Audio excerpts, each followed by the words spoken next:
All right.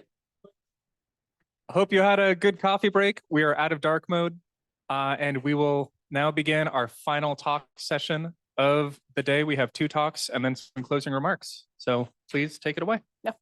Hi, everyone. Thank you for letting me speak today. My name is David. I am scientific application developer at Datagrok. And today I'm going to be showing you some of the things that we do for cheminformatics in Datagrok, and notably matched molecular pair analysis and UMAP dimensionality reduction, all in your browser at light speed. So before I begin, just a few words about our company. Our company is basically a Swiss Army knife for data. It's completely web application. It allows you to load data in millions of rows, thousands of columns, visualize everything at some very interactive viewers, all in your browser, really fast, and generate lots of insights about your data. And even though this is not the main thing about our platform, we have very specialized plugins for cheminformatics and bioinformatics, and that's the most of the things that we focus on. So we support molecules in lots of different formats. We support macromolecules and so on. And since I'm here at RDKit meeting, I should say that cheminformatics is one of our main plugins, and at its core, there is an RDKit sitting, and to be precise, RDKit that has been compiled to WebAssembly, and it runs in multiple web workers, so that makes everything very, very fast. But today, as I said, I'm going to be speaking about two of the very cool and very fast features that we have in Datagrok for the molecules, and those are matched molecular pair analysis and chemical space or dimensionality reduction. So let's start with the MMPA, a bit of a theory in the background. MMPA basically lets you analyze what sorts of fragments in your data set produce what kind of effects on certain activities or certain values that are associated with those molecules. And then it lets you to generate some insights, what sort of fragments would be good for certain molecules and how to improve certain properties, like, for example, inhibition of certain enzymes and so on. And it involves, and this computation is very, very costly, and it takes lots and lots of time. And let's go over detail why it's so slow and why it takes so many times. So first step is the fragment generation. So for every molecule, we chop it up at different places, generate pairs of fragments. So you have a core, which is the bigger one, and then you have a fragment. So if you have lots of data set, quite a big data set, you have a bunch of these as well. And then on those fragments, we need to generate something called the transformation rules, or basically analyze for each molecule and for every other molecule, basically which sorts of cores are matching, the biggest cores that are matching, and what sorts of fragment substitution happen there. So in an example that I have here, between two molecules, we match those cores, and you can see that methyl was substituted by methoxide group here. And basically, we do this for every pair in every molecule to every pair in every other molecule. And you can see how only this step can explode combinatorially for 10 or 20,000 molecules. It's like trillions of computations. And this is like the only first step in the matched molecular pair analysis. And then if you go in bigger data sets, your computer starts burning up, and your fan starts to take off, and so on. And then that was only the first step. And after that, we want to somehow make this data meaningful, analyze it, visualize it, and so on. So for example, we would like to visualize some kind of distribution on what kind of fragment substitution to other fragment produced, what kind of effect on certain activity in a bar chart way or something like that. So that's again a combinatorial problem. And also we would like to make a chemical space or dimensionality reduction, so we can plot the molecules in 2D graph, where are they relative to each other, connect some lines so that this molecule was transformed to that one, and so on. And this is again another combinatorial problem, another bottleneck, again pretty much flies away with the increase of the data set. And lastly, we also another way to make the data meaningful is to make something called the generations, or based on the rules that we generated on the first step. So this fragment transformed to that fragment, and this produced an increase in activity of that much, for example. And based on those rules, for every core and every molecule, we want to generate what, based on those rules, would be the best increase in certain activity, for example. And that, again, depends on the number of rules, which depends squarely on the number of molecules you have. So again, this also explodes combinatorially. So you would imagine that for, say, 20,000 molecules, which I'm going to be showing in a bit, this stuff pretty much in time-wise can take forever to compute in traditional software. So this is too bad for us at Datagrok. We love speed. So we employ two very nice tactics to increase the speed and make it pretty much viewable live and doable live inside of your browser. So first of all, RDKit, of course, but not just RDKit. As we said, it's compiled to WebAssembly. It runs in multiple web workers. So everything, this fragmentation in this case, goes in parallel. So if we have 20,000, it's chopped up, given to different web workers, and then they return the fragments. And another thing is that we rewrote the whole process in something called WebGPU. This is relatively new technology that has been added to browsers, I think, a couple of years. And it allows you to write a specialized shaders directly from the browser that run on the GPU. And as I said, most of the steps are simple, not simple, but comparisons. We can encode those fragments to numbers and then use that to just compare the numbers. So we can do everything on WebGPU. And you would imagine how much the speed up for this is. Of course, there are some intricacies in encoding and everything, but the speed up we're gonna see in a little bit. So this is basically what I described just now, that every single step other than fragmentation, unfortunately, we cannot rewrite RDKit on WebGPU, but everything else we rewrote in the WebGPU shading language, and now everything runs on the browser. So I made some quite claims. So to justify what I just said, I want to show the live demo. Hopefully everything goes cool. And what I described for the data set that I have here is about 20,000 molecules from Campbell with annotations for cytochrome P inhibition and hERG inhibition. So I'm gonna run the matched molecular pairs analysis here. And while it's running, I'm gonna try to waste some time and describe what's gonna happen in the background. So it's about a couple of hundreds of trillions of operations that's gonna happen in under a minute, I hope.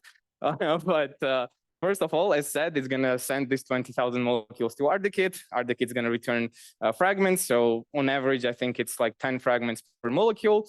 Then we send everything to WebGPU, which is gonna compare every single fragment of one molecule to every single other fragment of every other molecule, generate those rules, then based on those rules, okay, seems to be, the first part seems to be done, okay, and it's completely done, actually. So, okay, no time wasted then. So let's see and choose one of the molecules that I know that has lots of fragment substitutions. It was, I think, 146.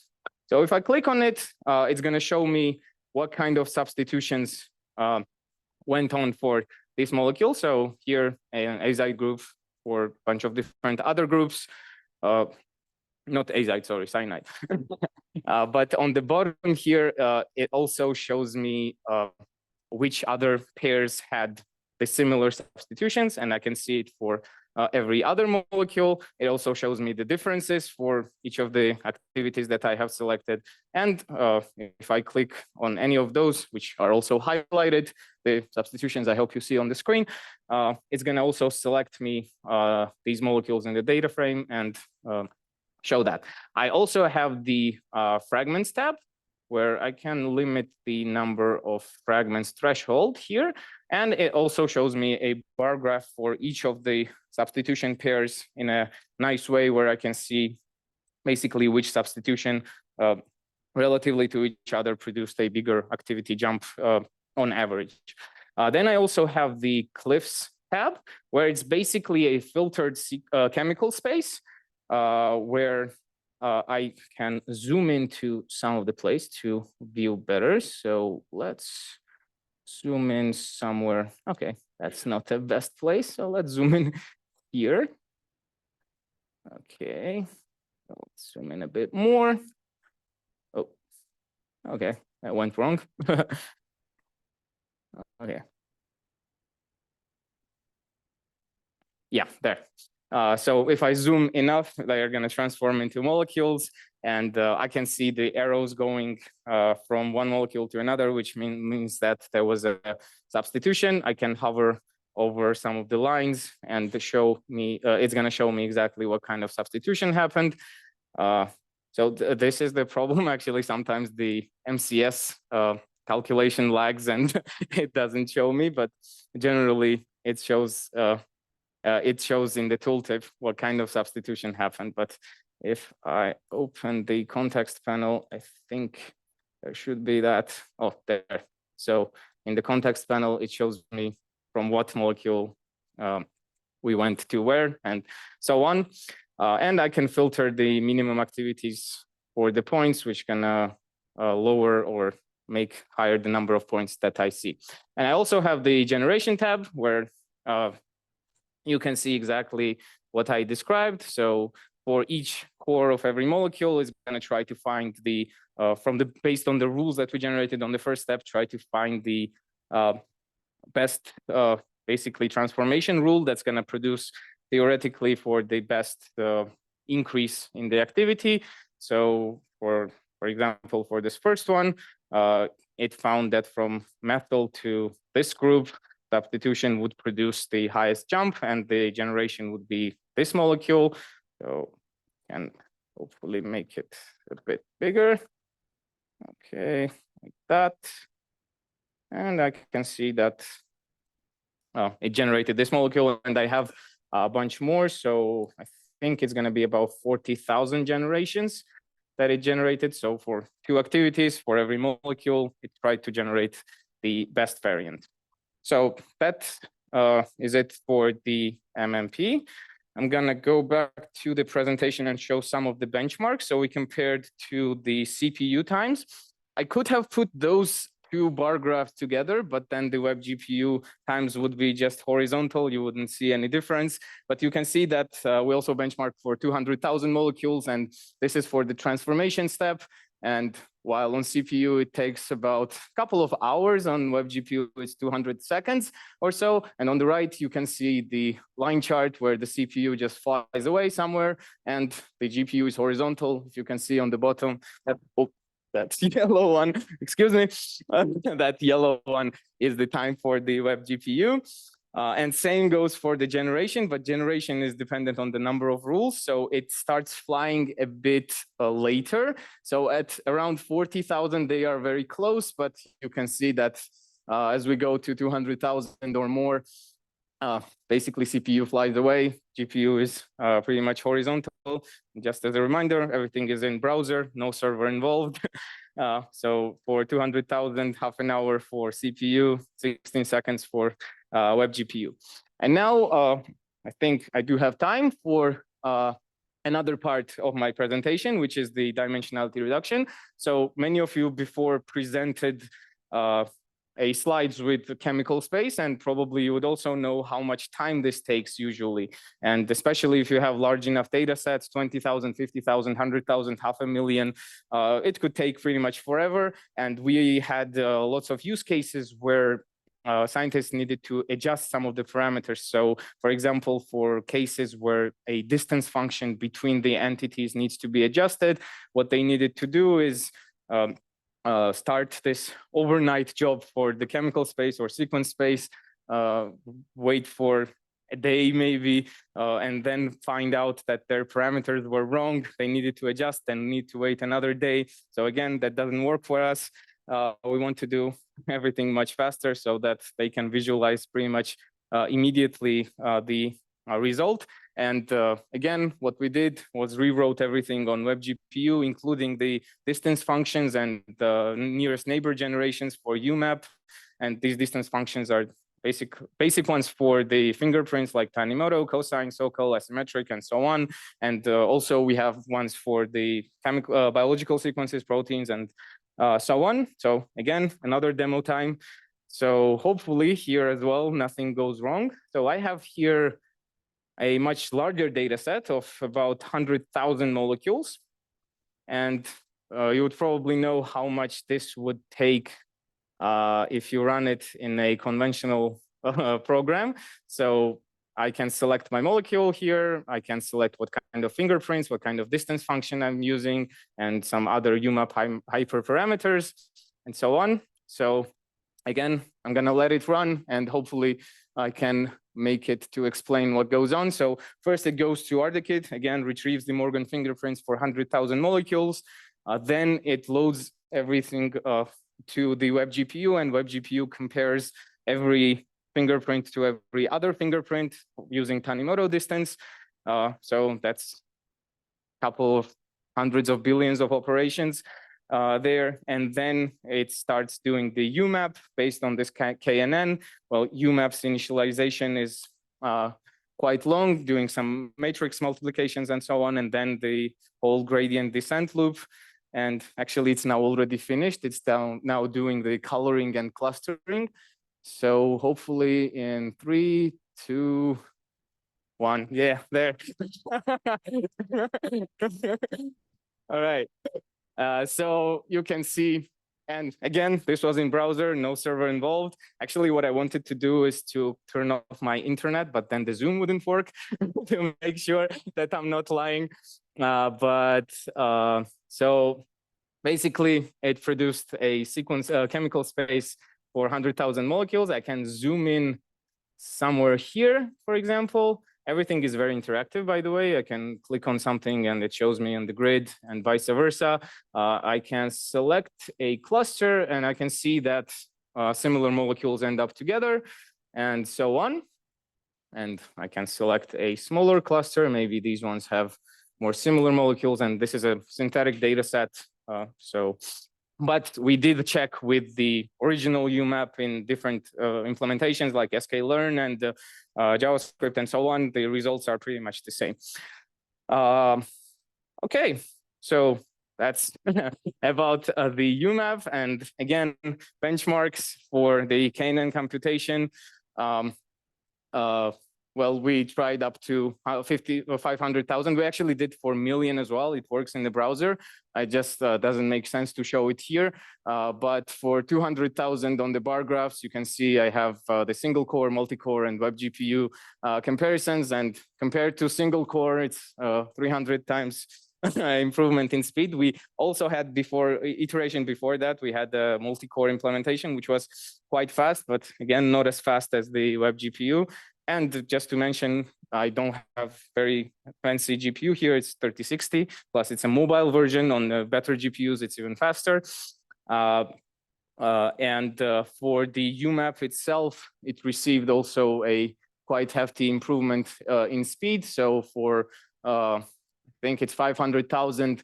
UMAP is a very good algorithm, by the way. It scales very linearly after you do the initialization, this gradient loop, but it would take about 1,200 seconds for 500,000, but on WebGPU, it's like 16 seconds. So no brainer there that it's much better. And again, it produces the same results.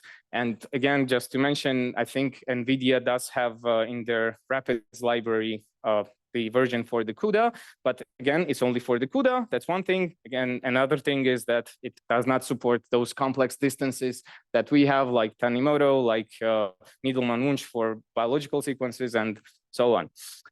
Okay, so that has been it for my presentation. Thank you. And special acknowledgement goes to Greg and the RDKit community for this great product. Thanks to Paolo for compiling and supporting us for the WebAssembly version, because most of the features that I demonstrated were exposed to the Minilib by Paolo. So thank you very much. Thanks for Novartis for generating really good insights and really good use cases, and some feedback on the matched molecular pair analysis. And thanks to all of the DataGrok team and all of our users for being very great. And one last thing before I drop off to the questions, I want to use this platform here to announce that Datagrok is now going to be offering a free license to academic institutions for teaching and non-commercial research purposes. And basically, this means that everything that we offer, I just showed you the tip of the iceberg. We have lots of cool and very, very fast stuff. We're going to be giving this all for free to academic institutions. So you can go to our website, datagrok.ai, claim your license and start using it. We have lots of stuff for cheminformatics, data science, bioinformatics, and so on. And for every other user, you can also go to public.datagrok.ai, which I have on the previous slide here, and you can register. It's also free. You can try some of the things that I showed you today. Try it with your own data set, maybe generate some cool visualizations, and give us some feedback. So thank you very much. That's it.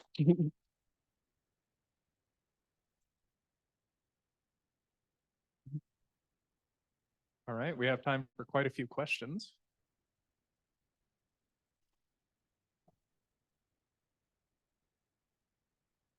Hi, very impressive talk.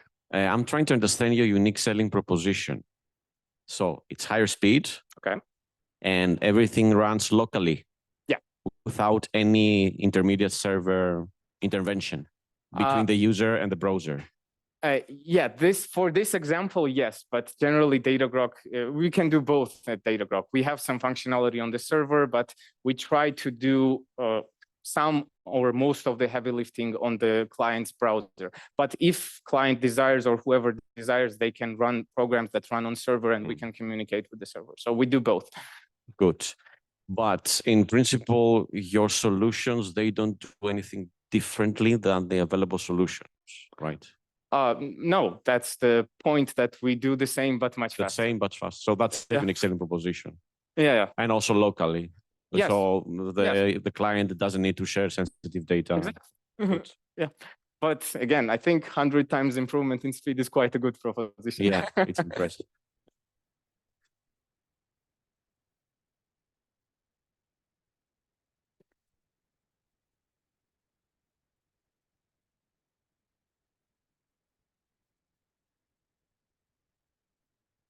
Thanks. Usually with UMAP, it's people make a 2D picture for a paper. But in your case, you could have a 3D UMAP. Is that? Yes. Yeah, we do have 3D scatter plot in Datagrok as well. We can do 3D as well. You've got an extra dimension that you can use very easily. Yeah. The other part I was wondering about is do you use, are you familiar with the Hussein and Rhee algorithm for match pair analysis? Which one, sorry? It's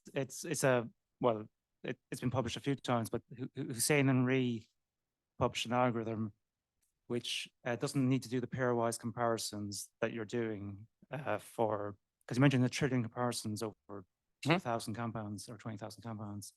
So I think it would go much faster if it's almost linear. Basically, you do one pass and then you collate the results and you find the same information.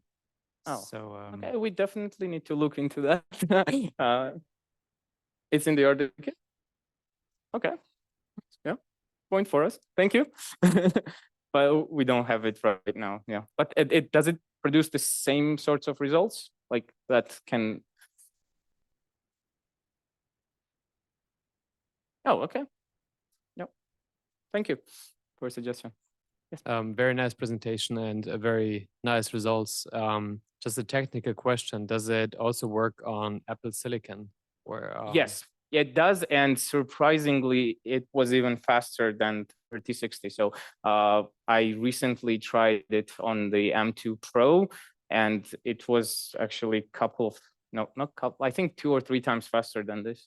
It's pretty cool. Yeah. Yeah. The cool thing about Web GPU is that it's pretty much cross-platform, and now time after time becoming quite a standard. It's quite limited in a language. You can do much more in CUDA, but I think works on everything. Yeah. I haven't tried on ARM though. Not the Snapdragon ones, I mean.